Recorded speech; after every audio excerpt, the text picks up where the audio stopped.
The music video, a significant and interesting form of contemporary popular culture, one which is widely circulated, complex and important. With the current political climate, celebrities are expected to utilise their platforms to tackle social and political issues within society. It's consequently expected for this activism to transcend through to the music video form. Nathan Farrell states in his 2020 book The Political Economy of Celebrity Activism, the political mobilisation of celebrities is underpinned by a concurrent decline in public trust of political figures and institutions, highlighting the motivation behind political and religious iconography within music videos. Political iconography became predominant within the music video form when artists such as Bob Dylan, Neil Young and John Lennon fashioned pop protests in the 1960s. Since then it only continued to grow, from Queen's Under Pressure influenced by the early 1980 recession and capitalism, to more recent examples where artists challenged Western society's political leaders on societal issues, primarily through politically charged lyrics, highlighting the argument that music has not only long been a tool for political propaganda, but also serves as a site of resistance, an ever-growing example of this being in current UK grime as a result of Brexit Britain. Additionally, music videos increasingly embrace religious imagery and symbols in a seemingly ironic attempt to identify themselves and to defy convention. Slayer, the 1981 rock band, give an example of this, as they shot traditionalists with their satanic and anti-Christian themes throughout many of their lyrics, videos and marketing schemes. However, Hart in 1997 argued that to understand a visual image, one must understand the ideological force behind it, seen with Madonna's 1989 video Like a Prayer, that continuously displays religious images. However, the ideological meaning for the song can only become known by viewers if they are aware of the artist's Catholic upbringing, as Madonna publicly confirms that the video embodies her view on Catholicism, stating that religion is sexist and established on punishment and guilt. With new artists arriving into the industry like 18-year-old Billie Eilish and her video All the Good Girls Go to Hell, which displays religious iconography to push a political undertone, it's clear that these iconographies show no indication of slowing down within the music video form. Therefore, it's interesting to see if the intersection of these two topics is ever explored, especially since studies have concluded that mixing religion and politics is problematic and potentially dangerous, and is often regarded as one of the hallmarks of modern society. The artist Hosier takes this progressive step with his narrative-driven music video Take Me to Church. Hosier states, lyrically, Take Me to Church is very much about sexuality. It's about sex. The song more deals with religious organisations that would undermine a very natural part of the human experience. However, the video takes a more specific approach to highlight Hosier's concern with the intersection of religion and politics by visualising Russia's current relationship between church and state. After the overthrow of communism in the mid-1980s, it was evident that President Yeltsin clearly intended to underline the increase in the church's status. Russian citizens saw evidence of this in 2013, where President Putin passed the Russian anti-gay propaganda law, making it illegal for LGBT individuals and activists to protest for equal rights. The law is highly motivated by the Russian Orthodox Church, as they refer to homosexuality as acts of grave depravity, alongside fornication, adultery, abortion and bestiality. Take Me to Church exhibits Russia's political climate through the depiction of a gay couple facing the consequences of this new law. Due to the video's non-linear structure, the audience see cuts between a gay couple and right-wing and neo-Nazi gangs. It's within these cuts that the audience can denote the overall mood for the video, as the couple and gangs convey contrasting emotions, love and happiness, and anger and fear. Here one of Andrew Goodwin's 6 conventions for a music video can be applied. Tempo. Goodwin claims the overall mood for a video is reflected in the movement of the camera, the montage, and the lighting effects.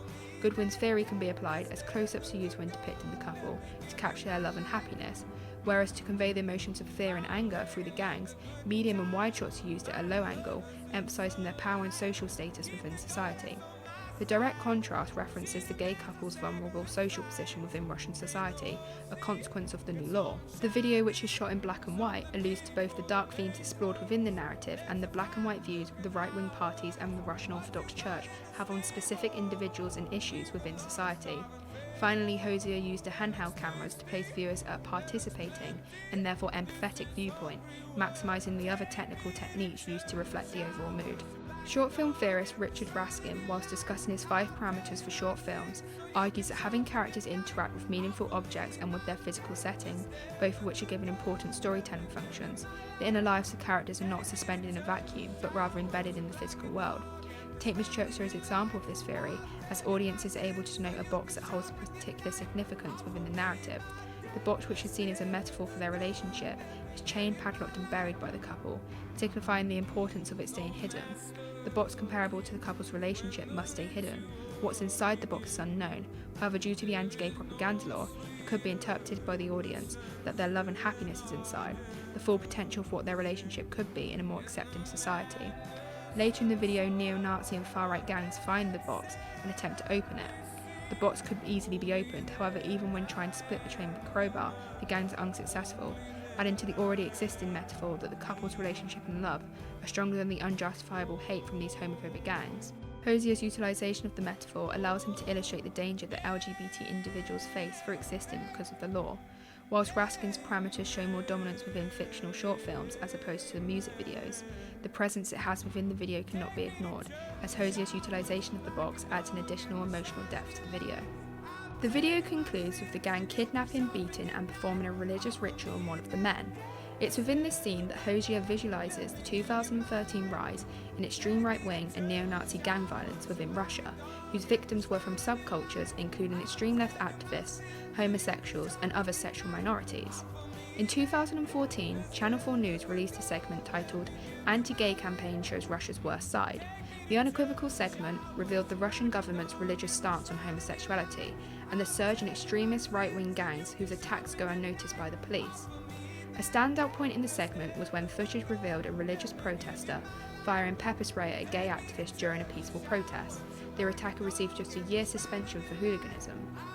Hosier's direct reference to the religious and politically motivated violent attacks acts as intertextuality in the form of pastiche, another of Goodwin's 6 conventions, where he claims that intertextuality is seen in 3 types: pastiche, parody, and homage.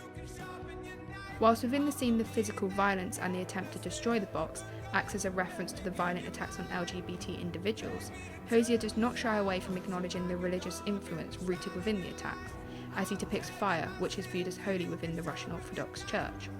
Fire symbolises the transforming energy of the Holy Spirit's actions. His acknowledgement therefore raises the issues surrounding Russia's current relationship between church and state. Whilst other contemporary artists utilise the current politically charged culture to promote brands, gain viewership, or tackle deep-rooted personal issues with religious or political institutions in Western society, Hosier differentiates this convention by acting as a voice for those silenced by the anti-gay propaganda law, influenced by the homophobic teachings of the Russian Orthodox Church. The video's thought-provoking emotional narrative of a gay couple's life being ripped to pieces by those who govern their society acts as an outcry for Western societies to intervene and assist those who flee from Russia out of hysterical fear for their lives, searching desperately for acceptance. On a broader scale, Take Me to Church additionally advocates for others who are currently in danger of radical mixing between church and state that dominates parts of Eastern Europe and Northern Asia in their post-communist era, consequently echoing his and others' concerns for the intersection of religion and politics in the music video form.